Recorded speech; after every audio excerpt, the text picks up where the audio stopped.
Max Granger walked into the firm like he owned it. Tailored suit, smug grin, and absolutely no clue what we actually did.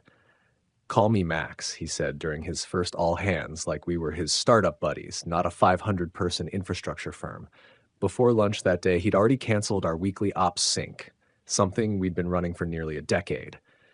By 4 p.m., he had fired 2 longtime team leads via email. No warning, just an HR template and a sorry excuse for a signature. My name's Rick Brenner. I'm 46 years old, and I live in Raleigh, North Carolina. I've been with Limestone Tech for over 11 years. Survived 3 different owners, 5 COOs, and even a hostile buyout by a private equity firm. Nothing really surprised me anymore. Until Max. He didn't ask about our systems, didn't request a walkthrough or a sit down with the engineering heads. Just walked into our team area, looked around like he was assessing a thrift store, and muttered, "We'll clean this up." I heard it clear as day. He didn't even know who we were. 72 hours in, he renamed our core infrastructure platform Legacy Ops, said it was outdated and bloated. That was my system. I'd built it from scratch after the second acquisition, wrote the back-end architecture myself, licensed it internally, and patented the algorithmic core under my own name. I'd forgotten how proud I was of it until he dismissed it like a fax machine. The cherry on top? He started calling me project manager.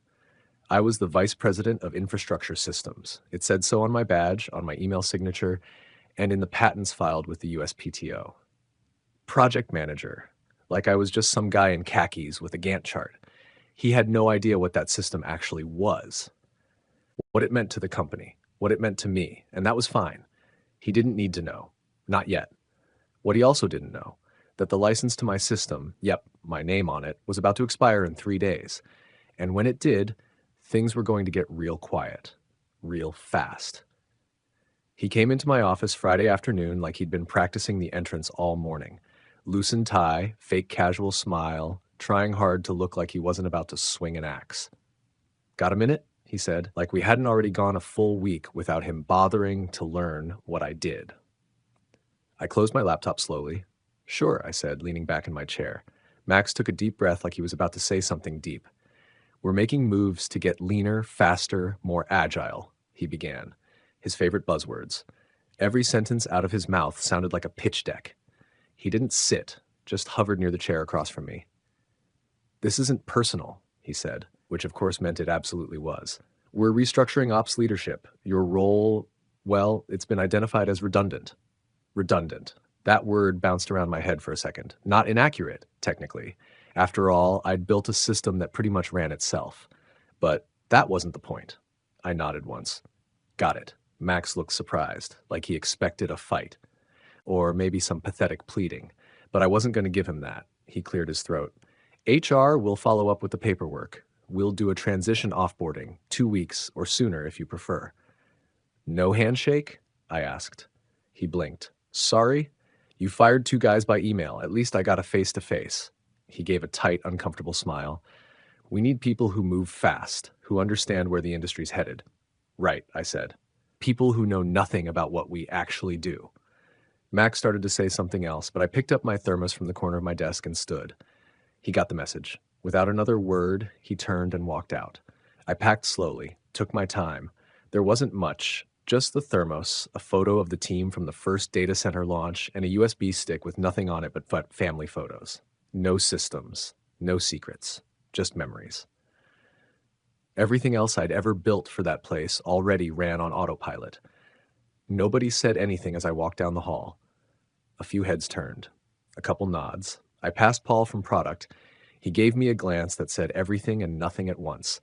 No one said goodbye. It didn't make me angry, not really. I'd seen it before, how fast people go silent when someone walks the plank, like it's contagious. But I wasn't mad. I wasn't even hurt. I was curious.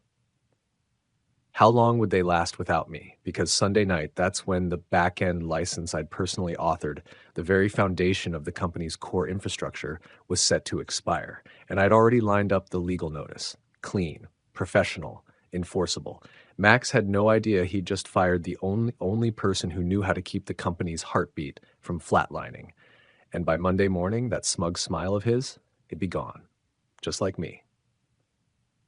I didn't call anyone that weekend, didn't tell my brother, my ex, or any of my old teammates. I didn't need sympathy. I needed quiet. Friday night, I laced up my running shoes and hit the trail behind my apartment. 5 miles. No music. Just me and the rhythm of my feet on the gravel. I needed to think. By the time I made it back, sweat cooling on my neck, I knew exactly what I had to do. I pulled out my old contract folder, the one labeled License Agreement, OpsCore Infrastructure, Ver 3.1. Buried under 10 pages of boilerplate and corporate lawyer babble was the clause that mattered. Full IP rights retained by me, with a renewable 1-year usage license to Limestone Tech, expiring Sunday at midnight. That has no automatic renewal. I flipped to the notice section. It spelled out the process clearly. Written notification required at least 24 hours in advance of expiration, sent to legal and executive stakeholders. So I wrote the email. Subject line, OpsCore Infrastructure License, Notice of Non-Renewal. Body, short, clean, professional. No emotion, no drama, just language they couldn't ignore. I attached the signed contract and CC'd the company's legal team, HR, and Max. I double-checked every name, every clause, every bullet point. When I hit send, it was 10:43 p.m. Saturday night. No turning back. I closed my laptop, stood up, and poured a glass of water. My hands were steady. The system they depended on to process transactions, monitor back-end servers, and keep client dashboards up to date, it was mine. Written line by line over 6 years of sleepless nights and 2 a.m. code pushes. And in about 24 hours, it would stop working. I didn't do it for revenge. This wasn't spite. This was clarity. They wanted leaner, faster, more agile. They'd get it. Right up until the moment the heart stopped beating. Sunday morning, I went for another run. Same trail, this time a little longer, 7 miles. The sun was out, air crisp. I didn't even check my phone when I got home. I read a book, made coffee, put on some Miles Davis. Around dinner time, my phone buzzed. First a call, then another, then an email from legal marked urgent. They'd read the contract. They knew what was coming. Max hadn't responded yet.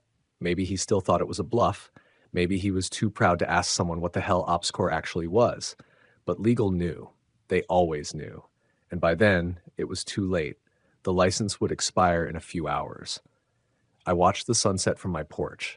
Let the quiet sink in, because come Monday morning, the silence was going to break. The first text came in at 8:07 a.m. sharp. Systems down. OpsCore unresponsive. Can't access dashboards. By 8:15, my inbox looked like someone had set off a fire alarm in a data center. CRM offline. Load balancers uncoordinated. Real-time client analytics dead in the water. At 8:21, Max emailed me. Subject, unexpected disruption. Body, hi Rick. Seems we're experiencing an issue with your former system. Can you advise? He even ended it with a smiley face. The kind of thing a guy like him probably thought passed for friendly leadership. At 8:29, he sent another one. Any update? Then a text. Need you to jump on a quick call. Just 10 minutes. Appreciate it. At 8:43, a third email. This is escalating. Let's resolve this ASAP. I didn't answer any of them. I was on my porch, coffee in hand, watching the neighbor's dog chase a squirrel. It was peaceful. Somewhere, entire dashboards were probably blinking red, and client liaisons were fielding angry calls they couldn't explain. At 9:04, an old teammate, Lance from DevOps, pinged me. Please tell me you did this. I didn't respond right away. I wasn't gloating. I wasn't throwing confetti in the air. I was sipping French roast from my favorite mug, listening to the sound of panic unfold like jazz. Improvised, disjointed, frantic. At 9:17, my phone rang again. This time it was legal. I picked up. Rick, a voice said. Tracy from the legal department. Her tone was clipped, tense. We need to talk. Sure, I said. What's the issue? You know what the issue is, she said. We've confirmed that the license for the OpsCore system expired last night at midnight. You sent proper notice, but we'd like to discuss how we can resolve this situation quickly. I let a few seconds pass. Happy to help, I said, but I won't be rejoining the company. There was a pause. I see. Are you open to discussing a contract for external support?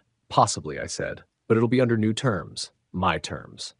Another pause, longer this time. Can you put those in writing?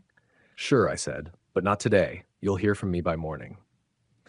I hung up and leaned back. The sky was clear, not a cloud in sight. By now, the office probably looked like a war room. Max pacing around, barking out useless orders. asking what OpsCore even was and why nobody just rebooted it. They had cut out the guy who held the system together without asking what strings were attached, and now I wasn't staff. I was a vendor. The price had just gone up, and whether they liked it or not, they were about to find out exactly what that meant. I walked through the front doors of Limestone Tech at exactly 9:12 Monday morning. No badge, no access code, just me in a gray sport coat and clean jeans, carrying nothing but a manila folder and my own leverage. The receptionist stiffened when she saw me. "Rick," she said, eyes wide, "they're expecting you upstairs." Of course they were. Legal was already seated when I stepped into the conference room, 4 people on one side of the long glass table. Max wasn't among them. Smart move. They knew better than to let him screw this up further. "Thanks for coming in," Tracy said, standing to shake my hand. I sat down, placed the folder in front of me, and waited. "So," she began with that forced corporate smile, "we'd like to renew the license for OpsCore and return to operational normalcy as soon as possible. We're prepared to offer the previous terms, including your full salary reinstated with—" I held up a hand. "No," she blinked. "Excuse me? I'm not rejoining as an employee," I said. "I'm here to negotiate a vendor contract, external, limited scope, fixed term." There was a moment of silence as her team digested that. I slid a single page across the table. "Here are my terms," I said. They read. No one said a word. $1, $2 million for 12 months of exclusive licensing and system support. Quarterly renewals after that. My name publicly credited as architect of the infrastructure on internal systems and documentation. No euphemisms, no buried footnotes. I want explicit language stating designed and built by Rick Brenner. One of the younger guys across from me shifted uncomfortably. Tracy kept her face neutral, but I saw it in her eyes. This wasn't what they expected. "You're asking for a lot," she said finally. "I'm asking for what it's worth," I replied. "And now you know exactly what that is." She tapped her pen against her legal pad. "We'll need to take this to the board." "Of course," I said, "but make no mistake. This offer is good through Friday. After that, it doubles." She stiffened. "Is that a threat?" "No," I said. "It's inflation." Another beat of silence. She nodded slowly. "We'll be in touch soon." I stood, collected my folder, and turned toward the door, then paused. "Oh, and Tracy?" She looked up. "Tell Max not to email me again. I don't work for him." I left without another word. In the lobby, I passed by an intern holding a stack of outage reports. He gave me a look that landed somewhere between fear and awe. Good. Let them realize what happens when you mistake the backbone of your company for a line item on a reorg chart. They thought I was just a project manager. Now they knew better. And the price for forgetting just went up. I was halfway to the elevator when I heard his voice behind me. "Rick, hey, hold up." I didn't turn right away, just slowed enough for him to catch up. Max appeared at my side wearing that same smug expression, but this time there was something behind it, a tightness around the eyes, a sheen of sweat that didn't match the air-conditioned building. "Glad you came in," he said, trying to sound casual, like we were co-workers running into each other at lunch. I didn't answer. He fell in step beside me as we walked. "Listen," he started again, "I think there's been some miscommunication these past couple weeks." I stopped walking. "Miscommunication?" I repeated. He smiled like we were in on some joke together. "Look, I get that emotions were high and maybe I came in a little fast, made some abrupt decisions. But I think we can agree that nobody intended for things to escalate like this." I turned toward him. "You fired me, Max, called me redundant, renamed the backbone of your company a legacy system without bothering to read the license agreement." He shrugged, still trying to keep that smooth tone. "We all make decisions under pressure." "No," I said, stepping in a little closer. "You made decisions out of ignorance." He blinked. "You didn't ask what OpsCore was. You didn't ask who built it. You didn't even think to ask why it was still running after 10 years. You thought it was plug and play, disposable, like me." He held up his hands. Okay, fair enough, but let's not make this personal." "It's not," I said, cutting him off. "It's contractual." That hit him. I could see it land. He dropped the fake smile and leaned in a little, lowering his voice. "You know the board's not going to like being strong-armed." "I'm not strong-arming anyone," I replied calmly. "I sent notice. I followed the contract. I showed up with terms. What I'm doing is business, something you should have understood before you started swinging an axe." He looked around like he wasn't sure if we were still alone. "You don't have to do this," he said. "We could have worked together." I smiled. "You had your chance. You wasted it." Then I turned, walked past him, and hit the elevator button. He didn't follow. As the doors opened, my phone buzzed. An email from Tracy. Subject: Board would like to meet. Max's face as those elevator doors closed, that was the look of someone who just realized they weren't in control anymore. His authority was slipping, minute by minute, and I wasn't giving it back. The board meeting was scheduled for 11 a.m. I arrived early. They held it in the executive conference suite. Mahogany table, skyline view, too many bottled waters lined up like props in a commercial. 7 members, plus Tracy from legal. Max sat near the far end, fidgeting with a pen he wasn't using to write anything. I took the seat they offered me, right in the center, across from the board chair. "Thank you for coming, Mr. Brenner," said a woman in a charcoal blazer. "Helen Yates, chair of the board. We've reviewed the license documentation and your proposal. We'd like to hear your version of what happened." I nodded. "I'll keep it simple." I looked straight at them. Calm. Clear. "You built a company on OpsCore. That's the system I designed and developed over the course of 6 years. It's been your foundation: transaction processing, client analytics, server synchronization, back-end integrity. All of it runs through OpsCore." Several board members nodded. Some took notes. "I licensed it to Limestone under renewable terms," I continued. "You let that license expire. I gave proper notice. I followed the contract. This isn't personal." I paused. "But Max made it personal." Max shifted in his seat, ready to pounce, but Helen raised her hand slightly. He stayed quiet. He walked in with 0 technical briefings, canceled ops syncs, ignored architecture review, and declared OpsCore outdated without understanding what it was. He fired me, its architect, without reviewing the license. 3 days later, your systems crashed. Someone at the end of the table cursed under their breath. I kept going. When I left, I didn't sabotage anything. I didn't disable the system. I didn't pull the plug. I simply let the contract expire. The system did what it was built to do: terminate gracefully without license renewal. I let that sink in. Then I added, "I don't want my job back. I'm not looking for revenge. I'm offering terms for external support, clean and professional. But I also wanted to acknowledge that this wasn't just a misunderstanding. This was mismanagement." Max finally spoke. "Come on," he said, eyes wide. "You're seriously going to paint me as the villain here? I inherited a bloated legacy stack with 0 documentation."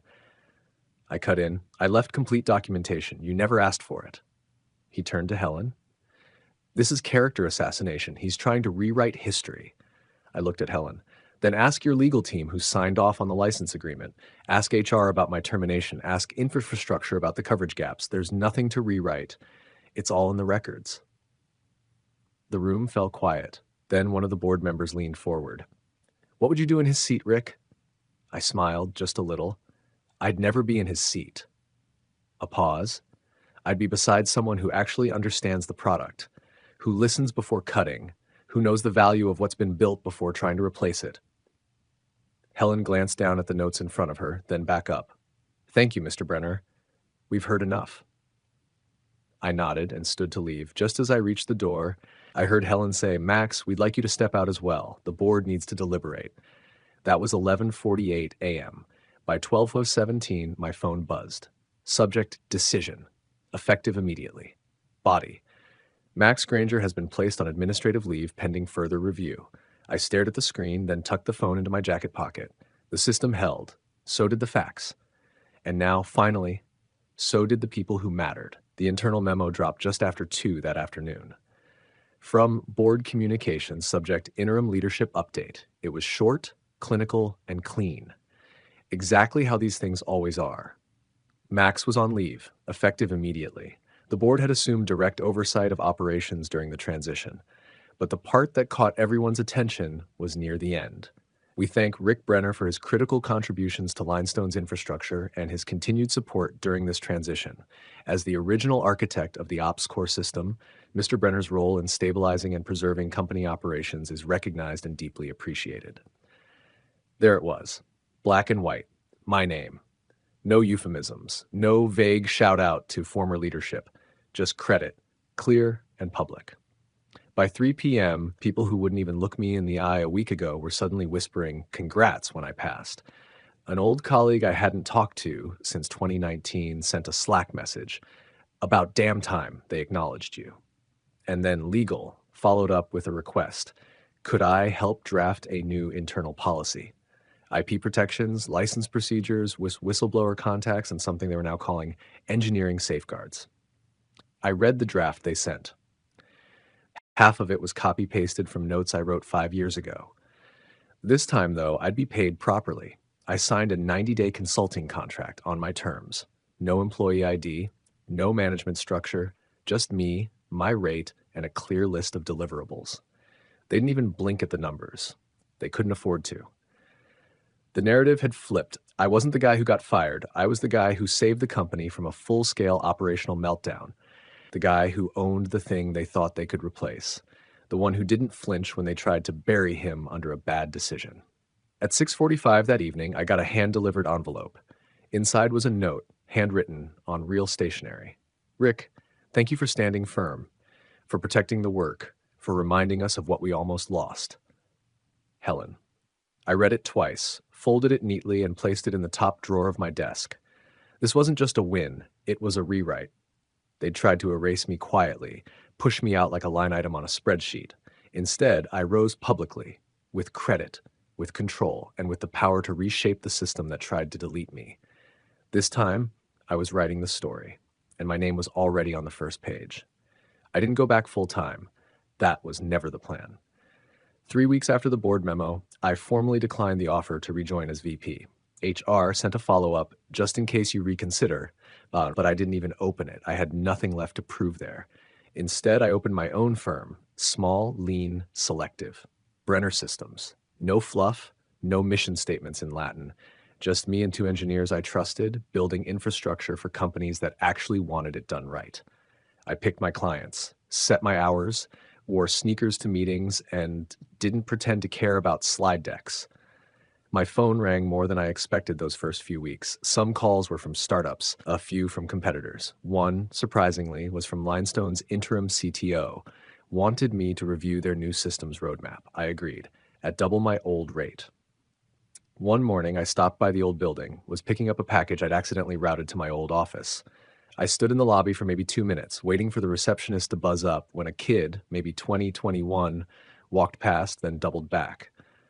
Are you Rick Brenner? I turned. Yeah. She lit up. Holy crap. You're the guy, the ops core guy. I chuckled. Guess that's me. She hesitated, then said, we talk about what you did in onboarding, how you stood up to the execs. It's kind of a legend. I raised an eyebrow. A legend? She laughed nervously. I mean, yeah, it's part of our engineering culture presentation now. IP rights, code ownership, negotiating your value. They literally mention you by name. That stopped me for a second. She looked embarrassed. Sorry, I just wanted to say thanks. It matters. I nodded. Keep speaking up, I said. Don't wait for permission. She smiled and walked off. I stood there a minute longer.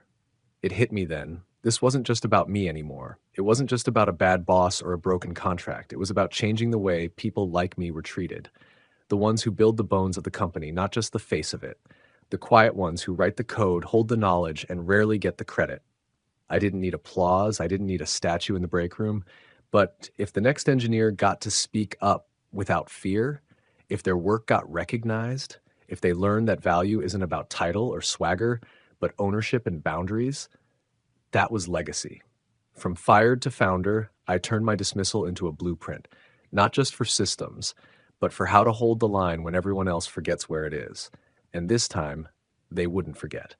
2 months after everything settled, I booked a cabin up in the Blue Ridge Mountains. No cell reception, no Wi-Fi, just pine trees, a stocked fridge, and a pile of books I'd been meaning to read for 5 years. I turned my phone off the moment I arrived. Not airplane mode. Off. No buzzing, no pings, no screens lighting up in the middle of the night. I slept in, hiked, cooked actual meals. One night, I made chili from scratch, listened to the fire crackle, and let the quiet sink into my bones. It felt like the first time in forever that I wasn't waiting for something to break. Not a system, not a relationship, not myself. That third night, I pulled out a journal. just a cheap spiral-bound notebook I'd bought at a gas station on the way up. I opened to the first page, clicked my pen, and wrote one line. They fired me thinking I'd vanish. I became the one name they couldn't ignore. I stared at it for a while, then closed the notebook. The next morning, I turned my phone back on. 63 missed calls, a stack of emails, and one notification that stood out.